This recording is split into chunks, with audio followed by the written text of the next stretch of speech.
Las vacunas se deben colocar en un refrigerador, sabemos más o menos entre 2 y 8 grados, esa es la pregunta que siempre le van a hacer, ¿sí?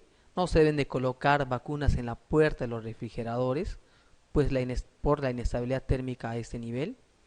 Y no se olviden de llevar siempre un reporte diario. Todas las refrigeradoras que almacenan las vacunas tienen allí un registro en el cual se va colocando a qué temperatura se encuentra. Eso es muy importante, pues cuando pasa en algún momento, lamentablemente, algún tipo de efecto supuestamente atribuido a la vacuna, el famoso ESAVI, lo que se hace es verificar qué lote se encontraba en ese momento, con qué temperatura, pues va a ser importante para poder determinar si esa fue el causante o no de que se produzca algún tipo de evento. Entonces, por favor, esta parte siempre hay que estar priorizando en el establecimiento de salud donde nos encontramos. Esto es, lo saqué de un pronunciamiento que hizo el Colegio Médico y la Sociedad Peruana de Pediatría, que ustedes saben que el Perú en estos últimos años ha ido creciendo bastante en la parte económica. Y así como ha ido creciendo en la parte económica, en la parte de salud, también ha crecido. Lamentablemente en otros aspectos como tecnología y como ustedes saben muy bien cómo se encuentra cada establecimiento de salud. Sin embargo, en lo que es inmunizaciones, podríamos decir que estamos a la vanguardia. Nosotros estamos muy bien en lo que es la parte de América. Entonces, lo que en el 2004 era solamente 6 vacunas, ahora tenemos 15 vacunas. Entonces, tenemos una buena cantidad de vacunas que no se usan incluso en otros países. Como siempre, uno de los estándares, o mejor, no estándares, sino unos lugares con quien nosotros comparamos generalmente muchos de nuestras coberturas y todo eso es con Chile. Entonces, estamos parecido a ellos. Sin embargo, pese a que hemos tenido un incremento de las vacunas, la cobertura de inmunizaciones en el país ha descendido a 75%, en lugar más bien de ir aumentando. Sabemos que la cobertura de vacunación, lo ideal es que sea 95%. Lamentablemente por algunos grupos antivacuna, existen grupos que son los que de alguna manera son los que impiden que estas inmunizaciones se lleven adecuadamente. Unos porque creen que se produce autismo y por otras características. Y otro aspecto porque nosotros mismos en los hospitales, en los establecimientos de salud, tenemos esas oportunidades perdidas de vacunación. Pues si vemos a un niñito que solamente está con un poquito de diarreita, no lo vacunen. Que si tiene un poquito de tos, no lo vacunen. Si tiene un poquito de rinorrea, no lo vacunen. Entonces, y eso lo vemos frecuentemente, sobre todo en el hospital, cuando vienen aquellos pacientes, se supone que podía haber sido controlado desde antes, pero lamentablemente por algunos aspectos que no tienen mucha importancia no se le vacunó adecuadamente. No se olviden que la rinitis es muy frecuente en Lima y muchas veces es confundido con un resfrío. La enfermera tiene moco, entonces no lo vacuna, sin considerar de que ese niñito todo el tiempo ha tenido moco desde que nació. Entonces probablemente tenga pues simplemente una rinitis alérgica, ¿no? No nos olvidemos que es una medida eminentemente preventiva contra enfermedades graves que afecta a los más vulnerables y sabemos que en nuestra sociedad y en Lima tenemos una cantidad de gente bastante pobre que podría beneficiarse de esto. Entrando a lo que es ya básicamente lo que ustedes quieren escuchar, lo que es inmunizaciones, existen la inmunidad activa y pasiva, ¿no? La activa natural, que es la que se adquiere con la infección, ¿sí? Por ejemplo, un niño que adquiera una hepatitis va a estar inmunizado de por vida de forma natural. Activa artificial, que es la que nosotros vamos a conversar, que es la vacunación, ¿sí? La pasiva, esto quiere, bueno, acá activa obviamente uno coloca una vacuna y hace que el mismo cuerpo genere algunos anticuerpos y sea por lo tanto activa, pero de manera artificial. La pasiva natural es el paso transplacentario de anticuerpos de la madre al niño, ¿sí? Natural, pasiva natural. Simplemente el niño es un receptor de aquellos anticuerpos que la madre ha generado por algún tipo de patología. y que le hizo un traspaso a nivel transplacentario. El otro es la pasiva artificial, que se realiza mediante las gamma globulinas, que tiene una vida media corta, que más o menos va de 17 a 24 días. Entonces, la activa artificial, vacunación, y la pasiva artificial, las gamma globulinas. ¿Sí? Bueno, solamente para refrescar lo que hemos visto, ¿cuál de los siguientes casos corresponde a un ejemplo de inmunización pasiva natural? Entonces hemos visto dos tipos, ¿no? Activa y pasiva. La activa natural, ¿cuál era? Por infección. Y la pasiva natural era, ¿cuál de estos? A ver, veamos. Formación de anticuerpos contra el dengue luego de la primoinfección. ¿Qué sería esto? Formación de anticuerpos contra el dengue luego de la primoinfección. Sería una activa natural.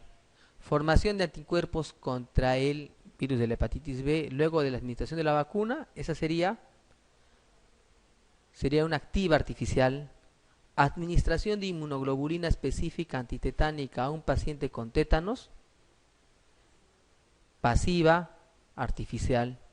Recién nacido con anticuerpos IgG antivaricela adquiridos transplacentariamente. Sí, ¿no? Entonces, esta sería una pasiva natural, pues lo ha adquirido por medio transplacentario.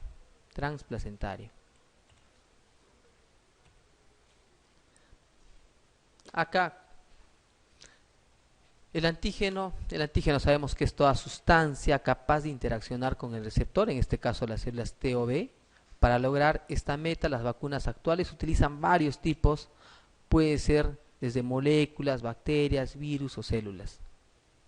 Los antígenos son muy importantes cuando hablamos de vacunas. Los tipos de antígenos son desde toxoides, subunidades, antígenos obtenidos por ingeniería genética, por ejemplo, la parte recombinante como es de la hepatitis B, microorganismos muertos, por ejemplo, polio inactivada, microorganismos vivos, polio oral, fiebre amarilla, triple vírica, etcétera, ¿no? Son los tipos de antígenos. Los antígenos son los toxoides, subunidades, o antígenos que son los recombinantes, los microorganismos muertos y los microorganismos vivos. Recuerdan, las vacunas se caracterizan por vacunas atenuadas y vacunas inactivadas, ¿sí? Las vacunas atenuadas, a ver si captan algunos aspectos importantes porque luego vamos a hacer una comparación entre ambos. Las vacunas atenuadas son derivadas directamente del agente que causa la enfermedad, o del virus o de la bacteria, ¿sí? Son microorganismos obviamente mutados que han perdido su virulencia, son debilitados en el laboratorio por múltiples cultivos que se van realizando de forma repetitiva. La respuesta del sistema inmune es semejante a la de la enfermedad natural, ya que el sistema inmune no puede diferenciar. O sea, cuando uno coloca la vacuna, nuestro sistema va a responder de igual manera, tanto para esa vacuna o para la infección, si es que lo adquiere, pues no diferencia lo que hemos visto. No causa enfermedad, solamente alguna que ustedes van a observar ahorita no causa enfermedad. En algunos casos, cuando produce enfermedad, esta es generalmente leve y se refiere como un evento supuestamente asociado a la vacuna. La respuesta inmunitaria es bien larga, son muy frágiles a la luz y al calor y generalmente requieren solo una dosis, salvo el que se administra por vía oral, que es la antipolio, o cuando se requiere reforzar o asegurar la respuesta inmune. Recuerda, ¿no? El SPR, que es el sarampión, rubiola, hepatitis, que se administra al año y el refuerzo se hace a los 4 años. ¿Sí? Entonces, generalmente estas vacunas solo requieren una dosis. Lo que acá les había mencionado no causa la enfermedad, sin embargo, se ha observado, ustedes han escuchado seguro en noticias, de que hace más o menos unos 6 meses en esa salud se observó de que un pequeñito en el hospital, me parece Almenara, se detectó un paciente con polio. ¿Qué es lo que había pasado? A un pacientito que estaba a su lado, le habían vacunado contra el polio por vía oral, y la persona que estaba a su lado era un niñito completamente inmunocomprometido, inmunodeprimido, recibiendo corticoides, etcétera. Y este pequeñito, por las heces, el que estaba a su lado, que solamente lo vacunaron, pues ya estaba de salida, por algún tipo de manipulación que no se hizo adecuadamente por personal de salud, lo contagió al niño que estaba al lado, que les comento, el inmunodeprimido, e hizo la patología. Entonces, sí podría observarse en la misma persona o en la persona que se encuentra a su lado. Entonces, sí puede causar, pero generalmente la enfermedad es leve. Pero si la persona se encuentra inmunocomprometida, probablemente la enfermedad sea mucho más severa, ¿no? En cuanto a las vacunas inactivadas, la anterior era vacunas atenuadas, estas son vacunas inactivadas, son producidas por el crecimiento de la bacteria o el virus en un medio de cultivo, luego se inactivan o con calor o con productos químicos. Generalmente la formalina es la que se utiliza en estos casos, ¿sí? En el caso que deriven de una fracción del organismo es tratado solamente ese componente, como lo que vamos a observar. La respuesta inmunitaria es mucho menos intensa y duradera, ¿sí? Se dura menos. El anterior era más largo. Estas requieren dosis para la primovacunación y para mantener un nivel adecuado de anticuerpos séricos. Esta requiere varias dosis. Ustedes estarán recordando, por ejemplo, acá viene la pentavalente. ¿Recuerdan la pentavalente? La pentavalente tiene el DPT, difteria, pertussis, tétanos, hepatitis y Haemophilus. De todos esos, 4 son bacterias, ¿sí? Entonces, acá las vacunas inactivadas, la mayoría son bacterias, derivados de las bacterias, ¿sí? Cosa que en el otro, la mayoría son virus. Entonces, las vacunas atenuadas generalmente son virus y las inactivadas generalmente son bacterias con algunas salvedades, ¿sí? Son mucho más estables, muy a menudo requieren adyuvantes, por lo general se administra por vía parenteral y no es posible la difusión de la infección a los no vacunados, cosa que en el anterior habíamos visto de que sí podría observarse algún tipo de enfermedad en las atenuadas. Entonces, realizando un tipo de diferencia entre estos dos, acá hay un gráfico que son las principales diferencias entre las vacunas atenuadas y las inactivadas. Entonces, lo que habíamos mencionado, ¿no? La primera parte, vacunas atenuadas, número de dosis, unas o pocas. En las vacunas inactivadas generalmente requieren varias, ¿sí? Necesidad de una dosis de recuerdo o un efecto para encontrar el efecto booster.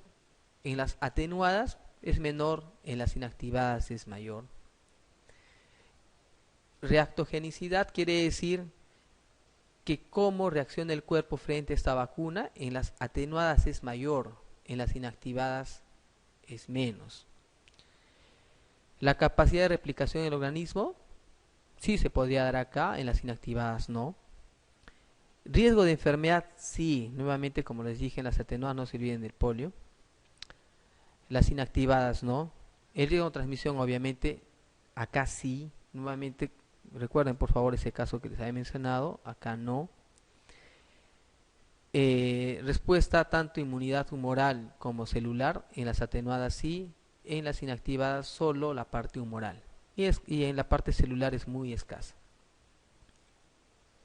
Entonces, ¿cuáles son las vacunas que son las vivas atenuadas y las inactivadas? Un poquito para que ustedes se puedan recordar, miren.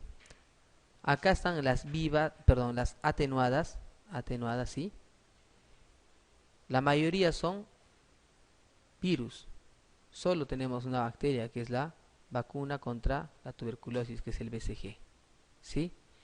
Y en las inactivadas, la mayoría son bacterias, salvo algunas, ¿no? Solamente como a manera de que ustedes puedan recordar, ¿sí? En cuanto a las vacunas vivas atenuadas, que es el BCG, y las inactivadas como la vacuna contra la tosferina, que son células enteras, son células enteras como dice aquí. Las toxoides, por ejemplo, tétanos, difteria, esas son unas preguntas que les hacen, ¿no? ¿Cuáles son los toxoides? Toxoides, tenemos el tétanos y difteria.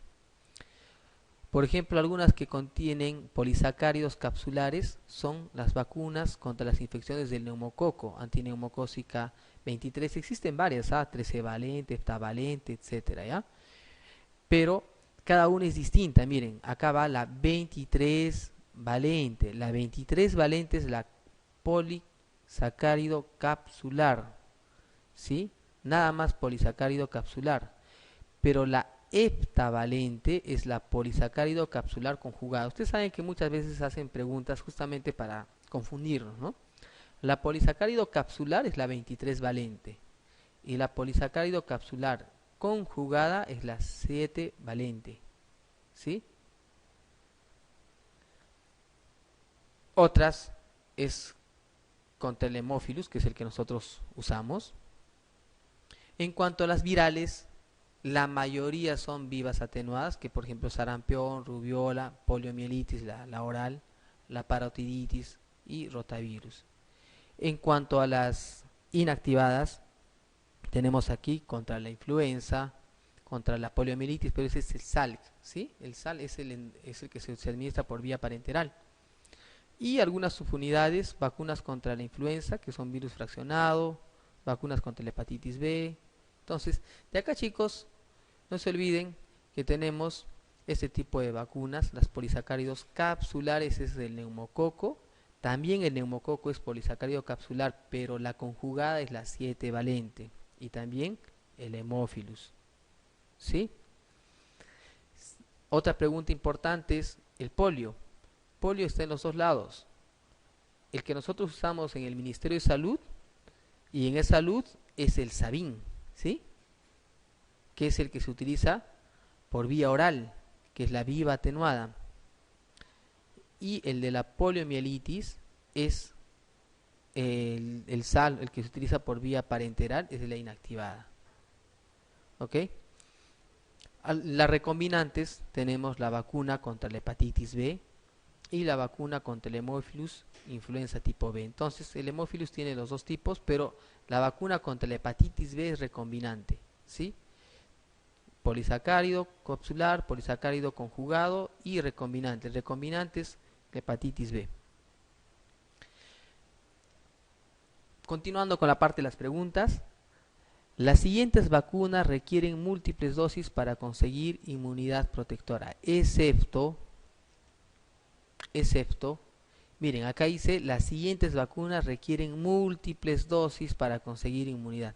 Si uno sabe el esquema de vacunación, lo puede responder fácilmente esto. Pero si uno quiere recordar lo que habíamos mencionado anteriormente, a ver, la antitetánica. ¿Qué tipo de vacuna es la antitetánica? Es inactivada, ¿sí? ¿La inactivada requería múltiples dosis, sí o no? Sí. ¿La antihepatitis B? También. Estamos hablando entonces de vacunas inactivadas. ¿La antiamarílica? ¿La antiamarílica qué tipo de vacuna era?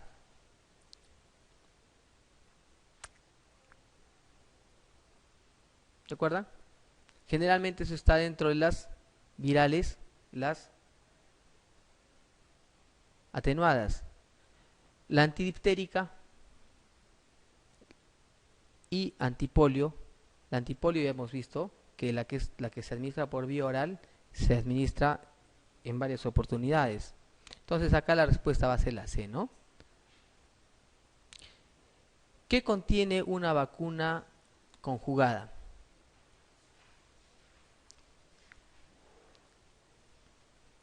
Una proteína y un polisacárido que se encuentran unidos covalentemente. Entonces, las vacunas conjugadas hemos visto que son proteínas de polisacáridos que contienen proteínas, ¿sí? Entonces, básicamente esa es la respuesta, ¿no? Sobre las vacunas elaboradas a base de virus vivos atenuados, indique la que no corresponde. A ver, miren, acá dice sobre las vacunas elaboradas a base de virus vivos atenuados. Indique la que no corresponde. Dice vivos atenuados. La presencia de anticuerpos circulantes puede disminuir su eficacia. El virus no mantiene su replicación, pero sí su poder antigénico. El virus salvaje se logra atenuar mediante cultivos repetitivos de tejido. Debe existir replicación del virus en la persona vacunada en cantidad suficiente para estimular respuesta inmune. Induce inmunidad con dosis simples. Recuerden, estamos hablando de virus vivos atenuados. Viendo por acá, ¿inducen inmunidad con dosis simples o requieren múltiples dosis? Generalmente una sola dosis a veces es suficiente, ¿sí? La presencia de anticuerpos circulantes puede disminuir su eficacia, ¿sí? El virus no mantiene su replicación, pero sí su poder antigénico también. El virus salvaje se logra atenuar mediante cultivos repetitivos de tejido. Esa es la forma como se obtiene, ¿no es cierto? Acá, lo que les había mencionado, el virus no mantiene su replicación, pero sí su poder antigénico. Obviamente, no va a mantener su replicación, porque si no, el paciente tendría pues una enfermedad y se podría observar la infección en este caso. Acá simplemente para ver los intervalos de tiempo que se recomienda para las vacunas. Algunas contraindicaciones. ¿Cuáles son las contraindicaciones absolutas? Pues existen contraindicaciones específicas para cada tipo de vacuna. La verdad es que no traje las específicas, pues es bastante grande para revisar vacuna por vacuna. Sin embargo, las absolutas son la reacción anafiláctica a dosis previas de la vacuna. Esa es la principal contraindicación, anafiláctica a dosis previas, y la reacción anafiláctica previa a alguno de los componentes de la vacuna. Entonces, básicamente, ¿cuál sería la contraindicación absoluta? Anafilaxia a la dosis previa o a alguno de los componentes que traiga la vacuna, ¿no? Muchas veces las vacunas traen algunos adyuvantes, entonces uno tiene que considerar esos aspectos. Sin embargo, no se olviden que las vacunas son de los fármacos más seguros que hay en el mundo por su forma de elaboración. Entonces, eso hay que siempre mencionar a los papás, ¿no? Algunas precauciones generales, por supuesto, hay que tener en cuenta la enfermedad aguda, pacientes que tienen una enfermedad aguda o que estén con una enfermedad moderada o grave, con o sin fiebre. En esos casos mejor nos aguantamos, esperamos para colocar la vacuna después. No es que sea una contraindicación, sino uno tiene que tomar en cuenta de que si uno coloca la vacuna y el paciente tiene una enfermedad y esa enfermedad va evolucionando para mal, probablemente se eche la responsabilidad de esa vacuna. Entonces, para evitar eso, básicamente es que no se vacune en este momento. Alergia al látex, básicamente por su componente. Bueno, este es un cuadro bastante grande, un poco tedioso, simplemente que nos hace ver la comparación de los efectos de la enfermedad y los efectos secundarios. Acá son los efectos propios de la enfermedad y cuáles serían los efectos secundarios de la vacuna. Por ejemplo, el polio, el 1% de las infecciones tienen síntomas clínicos, pero 1 de cada 200 hospitalizados fallece y el 50% de los que sobrevive queda paralítico. Entonces es una enfermedad bastante letal, ¿no? Y si no es letal, lamentablemente trae problemas a posterior con algunos tipos de secuelas. Y los efectos secundarios, en algunos casos descritos de polio paralítica asociada a polio, sí se ha observado. Y como les había mencionado, ese casito era con el asociado a la polio oral, cosa que no se observa a la polio inactivada. Y así, ¿no? Casi las demás vacunas, solo en el caso del polio es donde se ha observado que sí se podría observar algún tipo de patología. En las otras, la mayoría de efectos secundarios no es asociado a la enfermedad, no es parecido a los efectos de la enfermedad, sino más son propias de la vacuna en sí, por la forma de colocación, el lugar, la sensibilidad de la piel, etcétera, ¿no? Generalmente acá, como pueden darse cuenta, por ejemplo, tuberculosis, la cicatriz, que puede ser queloide, ¿no?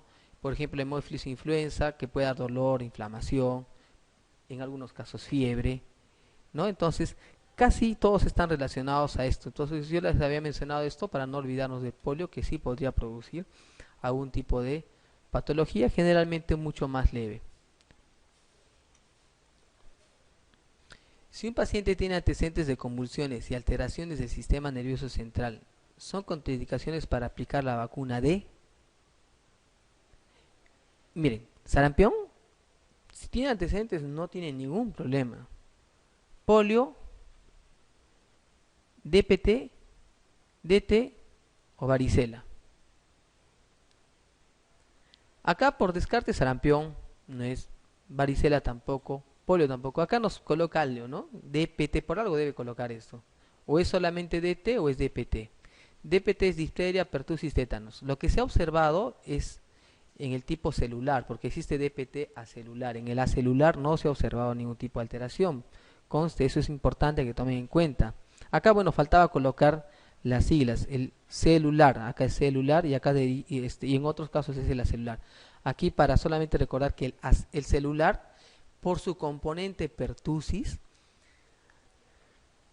uno debe tener bastante cuidado, pues podría conllevar a que produzca mayor efectos mucho más aparatosos en el caso de convulsiones o alteración del sistema nervioso central, ¿sí?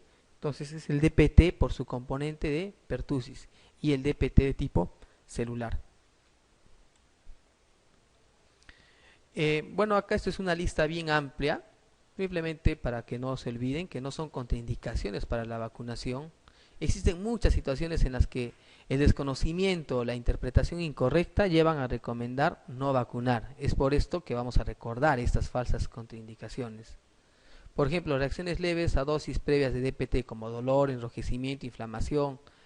Entonces, hay papás que consideran que esa fue la causa, que su hijito es alérgico porque hizo una reacción en esa zona, ¿no? Una reacción inflamatoria importante o porque tuvo fiebres muy altas. Pueden producir fiebre, cierto, pero no es una contraindicación. Una enfermedad aguda pero benigna, por ejemplo, lo que se había mencionado, resfrío y diarrea. Lamentablemente esta es la causa más frecuente de contraindicación de vacunas, ¿no? Creo que todos estamos completamente de acuerdo. Casi ningún niño se vacuna cuando tiene resfrío y diarrea. Sin embargo, no es una contraindicación. Niños con tratamiento antibiótico, no vacunar en la etapa aguda, es cierto, en la etapa aguda de la enfermedad, no vacunar porque pues el paciente, como les había mencionado, puede estar evolucionando para mal. Madre del niño a vacunar está embarazada, no importa. La prematuridad, tampoco. Niños que hayan tenido contacto reciente con un paciente con patología infecciosa, tiene nada que ver. La lactancia. Algunos otros, historia de alergia a los antibióticos que contienen en las vacunas, por ejemplo la neomicina, estreptomicina, ellos tienen algunos componentes y creen que porque ha hecho alergia a ese antibiótico ya el niño es alérgico a la vacuna y no es así. Historia de alergia no anafiláctica, por ejemplo al pollo, estamos hablando de alergia nada más, no es anafilaxia. Historia familiar de convulsiones, ¿qué más? Desnutrición, con mayor razón, si un paciente se encuentra desnutrido, con mayor razón este paciente debe ser vacunado.